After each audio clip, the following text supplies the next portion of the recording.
So இப்போ நம்ம பார்க்க போகிறது secure shell, secure socket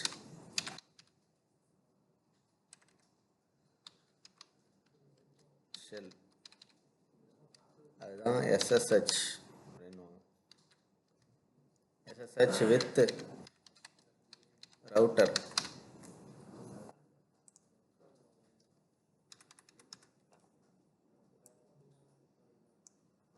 so அது கொஞ்சம் அட்ராக்டிவாக அதை மாற்றிக்கிறேன்.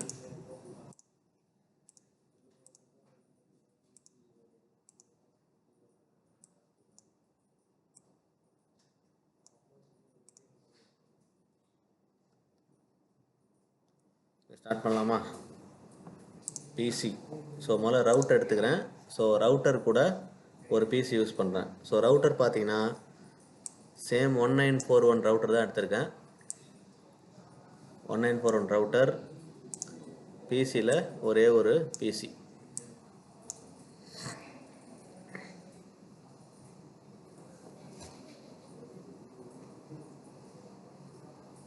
ஸோ இப்போ கனெக்ட் பண்ணிக்கலாம். ஸோ ஆட்டோமேட்டிக் கனெக்ஷன் மூலயமா பிசியை ரவுட்டர் கூட கனெக்ட் பண்ணிக்கிறேன். ஸோ நான் என்ன பண்ண போகிறேன் அப்படின்னா, இந்த ரவுட்டரை வந்து இந்த பிசியிலேருந்து கண்ட்ரோல் பண்ண போகிறேன், மேனேஜ் பண்ண போகிறேன். அதுதான் இங்கே நான் பண்ண போகிற ப்ரொசீஜர். ஸோ அதுக்கு நான் ஒரு ஐபி அட்ரஸ் கொடுத்துக்கலாம். இந்த பிசியோட ஐபி அட்ரஸ் 192.168.1.10. அதே மாதிரி இந்த ஜிகாபிட் போர்ட்டுக்கான ஐபி அட்ரஸ் என்னவா இருக்கும் அப்படின்னா 192.168.1.1.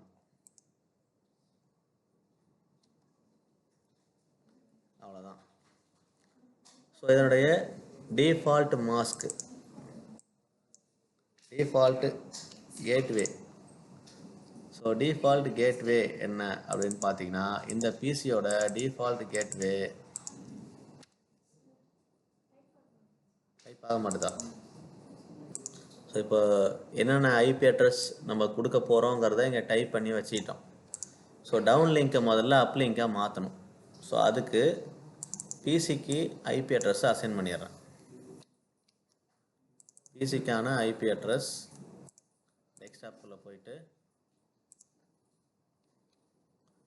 பிசியோட ஐபி அட்ரஸை அசைன் பண்ணுறேன்.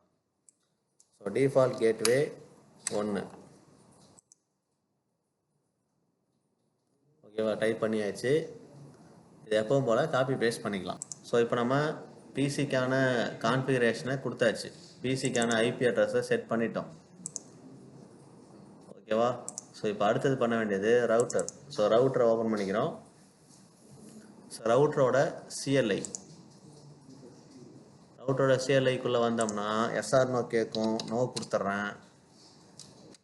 ஸோ நோ கொடுத்துட்டு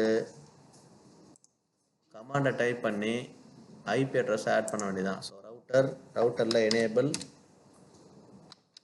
கான்ஃபிகர் டெர்மினல், அதுக்கு ஒரு ஹோஸ்ட் நேம் கொடுத்துக்கிறேன். Host name R1. ஸோ ரவுட்டருக்கு நேம் கொடுத்தாச்சு R1. ஸோ இப்போது இன்டர்ஃபேஸ் GIG 0/0. ஸோ பிசியிலேருந்து ரவுட்டருக்குள்ள கனெக்ட் ஆகிருக்கிற அந்த போர்ட் வந்து GIG 0/0. ஸோ இப்போ அதுக்கான ஐபி அட்ரஸ் என்னவா இருக்கும்? IP address 192.168.1.1. என்னுடைய சப்நெட் மாஸ்க் கிளாஸிங்கிறதுனால ஒரு 255, 2 255, 3 255, கடைசியாக 0.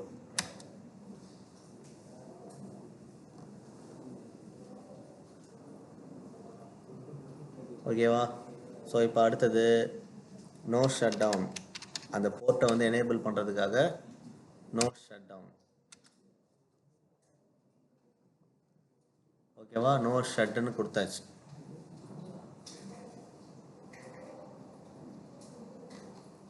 அடுத்தது எக்ஸிட் கொடுத்துட்றோம்.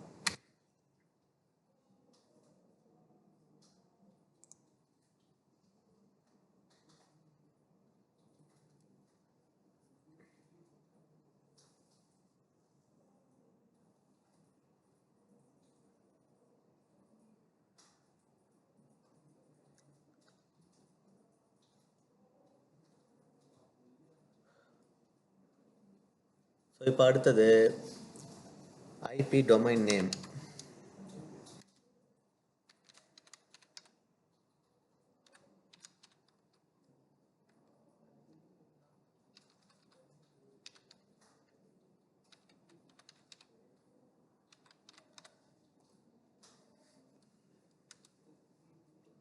ஸோ எதுக்காக இதை கொடுக்குறோம் அப்படின்னா, இப்போ நம்மளுடைய இந்த ரவுட்டருக்கு ஒரு டொமைன் நேம் செட் பண்ணுறோம். ஸோ டொமைன் நேம்ங்கிறது ஐபிக்கு ஈக்குவலான ஒரு நேம். ஸோ டிஎன்எஸ் சர்வர் நம்ம கிரியேட் பண்ணோம்னா அதுக்கு ஒரு நேம் கொடுப்போம். ஸோ ஐபி டொமைன் நேம் இந்த www.tamil.com அப்படிங்கிறது நம்மளுடைய ரவுட்டருக்கு கொடுக்குற நேம். 192.168.1.1க்கு ஈக்குவலாக இந்த நேமை கொடுக்கலாம். ஓகேவா? ஸோ நான் அதை கொடுத்துட்டேன். அடுத்தது யூசர் நேம் பாஸ்வேர்டு கிரியேட் பண்ணணும்.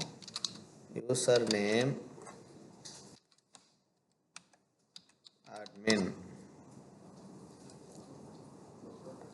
privilege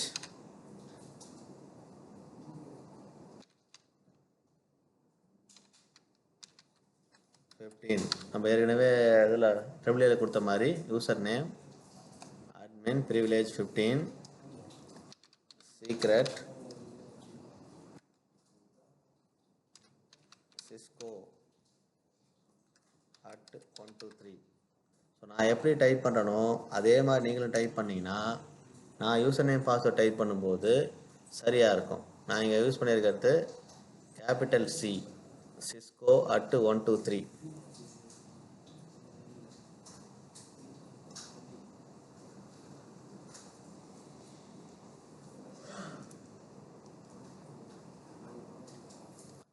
இப்போ எஸ்ஹெச் அப்படின்னாலே வந்து ஒரு செக்யூர்டு ப்ரோட்டோக்கால் அப்படிங்கிறதுனால என்கிரிப்டட் பாஸ்வேர்ட் நமக்கு வரணும். அதுக்காக இப்போ நான் crypto key generate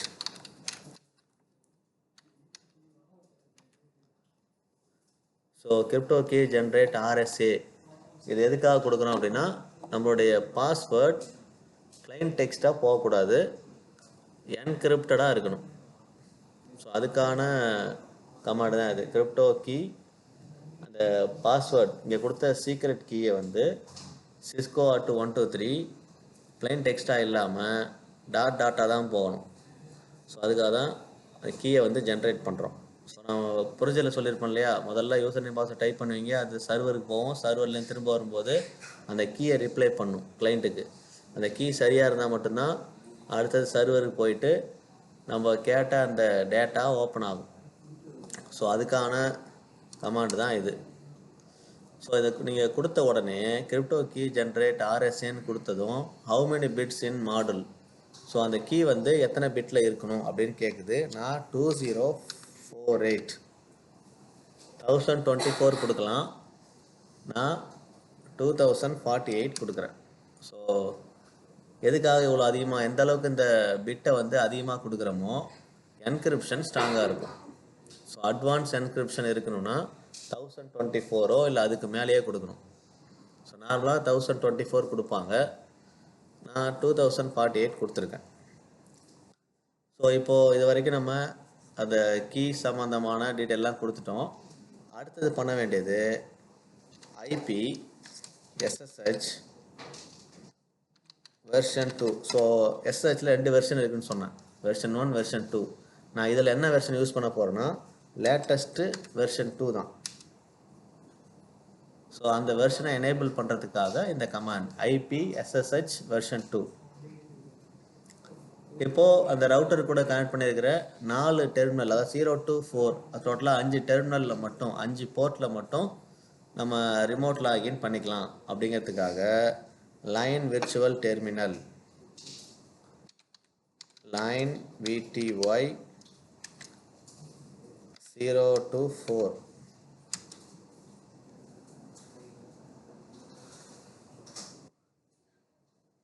line virtual terminal 0 to 4 நம்ம அந்த ரிமோட் லாகினுக்கு யூஸ் பண்ண போகிறோம். ஸோ அதேமாதிரி லாகின் வந்து லோக்கல் லாகின் தான், லாகின் லோக்கல். ஸோ குளோபல் லாகின்னும் இருக்குது, பப்ளிக் லாகினும் உண்டு. நான் லோக்கல் லாகின் கொடுக்குறேன்.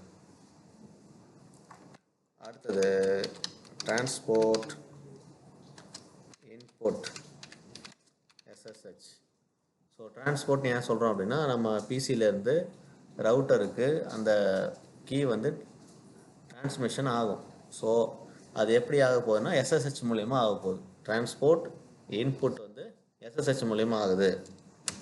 ஸோ நான் என்டர் கொடுத்துட்டேன். ஸோ இப்போது எக்ஸிக்யூட் பண்ணுறேன்.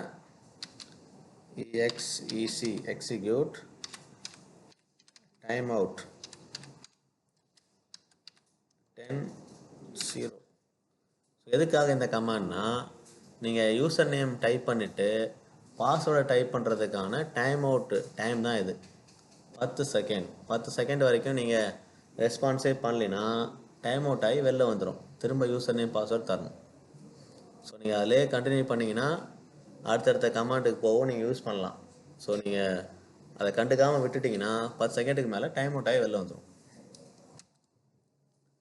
ஓகேவா? ஸோ இது வரைக்கும் கரெக்டாக வந்துச்சு இல்லையா?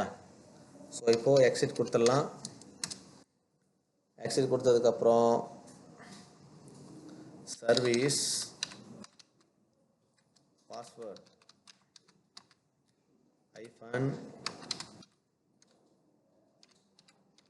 encryption.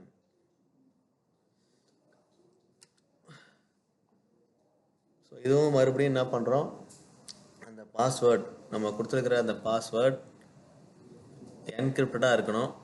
ஸோ யாரும் அதை டீக்ரிப்ட் பண்ண ட்ரை பண்ணக்கூடாது அப்படிங்கிறதுக்காக இந்த ஒரு கமாண்ட் லைனை கொடுக்குறோம். இது கொடுக்கணும்னு அவசியம் இல்லை, அவ்வளோ முக்கியமான கமாண்ட் கிடையாது. எக்ஸிட்டுக்கு முன்னாடி கொடுத்த வரைக்கும் போதும். இருந்தாலும் எக்ஸ்ட்ரா ஒரு ப்ரொடெக்ஷனுக்காக இந்த கமாண்ட் கொடுக்குறோம். ஸோ அடுத்து என்ன பண்ணிக்கலாம், எண்டு கொடுத்துட்டு நம்ம லோக்கல் கான்ஃபிகரேஷன் மோடுக்குள்ளே வந்துட்டோம்.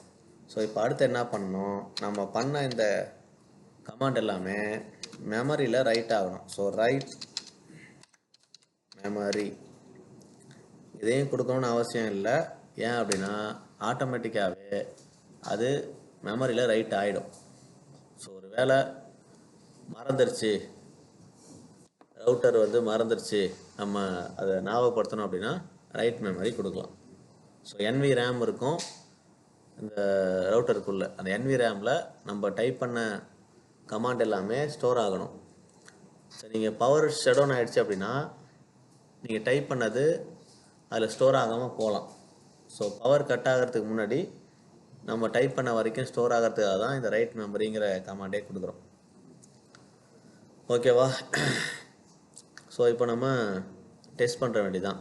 ஸோ டெஸ்ட் பண்ணுறதுக்கு முன்னாடி இந்த கமாண்ட்லாம் காப்பி பேஸ்ட் பண்ணிக்கலாம். ஸோ நம்ம கமாண்ட் டைப் பண்ணி முடிச்சிட்டோம் அப்படின்னா பிசியை ஓப்பன் பண்ணிக்கிறோம். பிசியில் கமாண்ட் ப்ராம்ப்டில் பிங் ஸ்பேஸு 192.168.1.1 கொடுத்து பிங் பண்ணோம் அப்படின்னா பிசி ரவுட்டரை கான்டாக்ட் பண்ண முடியணும். ஓகேவா? ஸோ இது சரியாக வந்துருச்சுன்னா அடுத்தது எஸ்எஸ்ஹெச் கமாண்டு கொடுத்து எஸ்எஸ்ஹெச்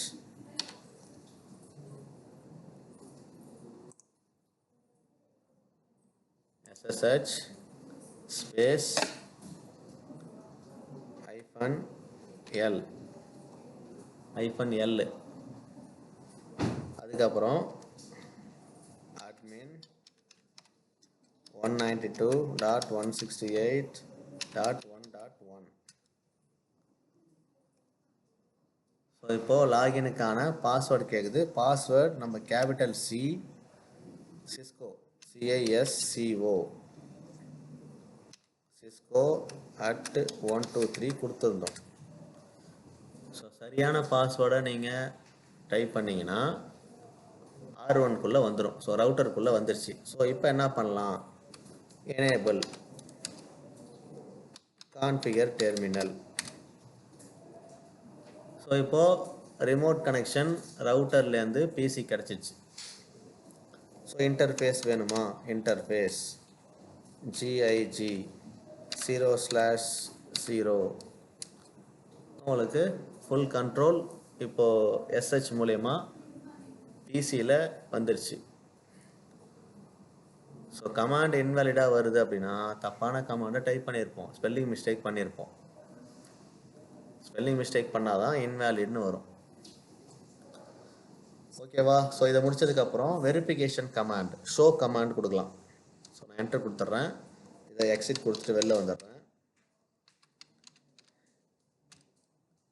ஸோ இந்த லோக்கல் கான்ஃபிகரேஷன் மோடுக்கு வந்துட்டு ஷோ ஐபி எஸ்எஸ்ஹெச் அப்படின்னு கொடுத்தீங்கன்னா என்ன வெர்ஷன் நம்ம எஸ்ஹெச் யூஸ் பண்ணுறோம், வெர்ஷன் 2 ஆல்ரெடி மென்ஷன் பண்ணியிருந்தோம் இல்லையா, அதனால் எஸ்ஹெச் எனேபிள்டு வெர்ஷன் 2.0 அப்படின்னு வந்துச்சு. Authentication time out 120 second. 120 செகண்ட்னா 2 நிமிஷமா?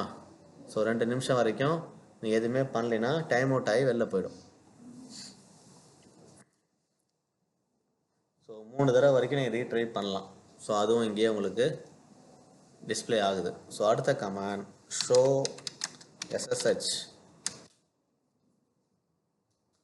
எஸ்எஸ்ஹெச் கனெக்ஷன் எதுக்கு இடையில ஆயிருக்கு, யூசர் நேம் என்ன, அதெல்லாம் எனக்கு காட்டுது. ஷோ எஸ்எஸ்ஹெச்னு டைப் பண்ணி பாருங்கள். அடுத்தது ஷோ யூசர்ஸ். ஸோ எத்தனை யூசர் இருக்காங்கன்னு பார்க்குறதுக்கு ஷோ யூசர்ஸ். ஸோ இங்கே பாருங்கள், லைன் விர்ச்சுவல் டெர்மினலில் அட்மின் ஒருத்தர் லாகின் ஆகியிருக்காரு. இப்போ நம்ம தான் admin.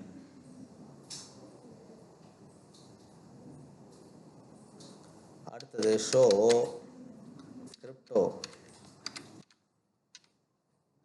Crypto key my public key RSA. So நம்ம 2048 அப்படின்னு கொடுத்துருந்தோம் இல்லையா கீ கிரியேட் பண்ணும்போது. ஸோ அதுதான் இங்கே வருது. நான் என்ன கொடுத்துருந்தேன் அப்படின்னா ஷோ யூசர்ஸ் கொடுத்தாச்சு, show crypto key my public key RSA. So இதை டைப் பண்ணிங்கன்னா நமக்காக கிரியேட் பண்ண கீ எல்லாமே காட்டும்.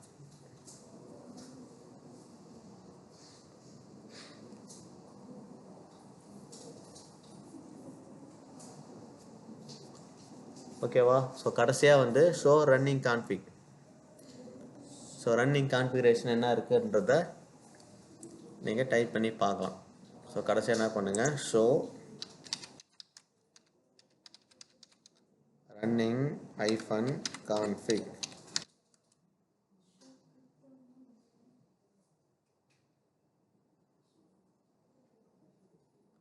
Show crypto key my pub key.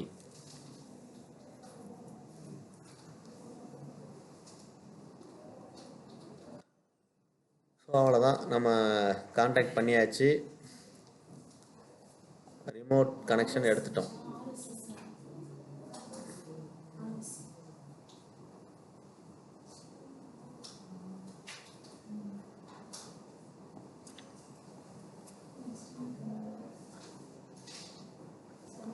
Show running config.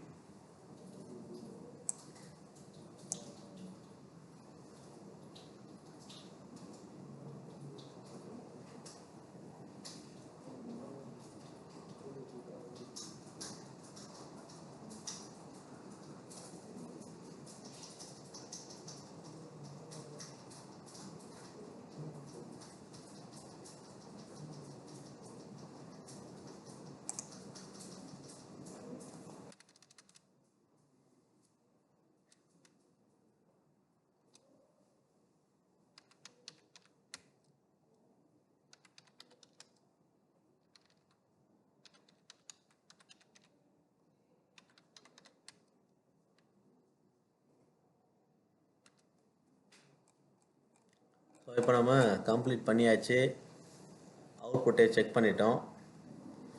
So இப்போ இதை அப்படியே ரெக்கார்ட் பண்ணி வேர்டில் பேஸ்ட் பண்ணிக்கலாம்.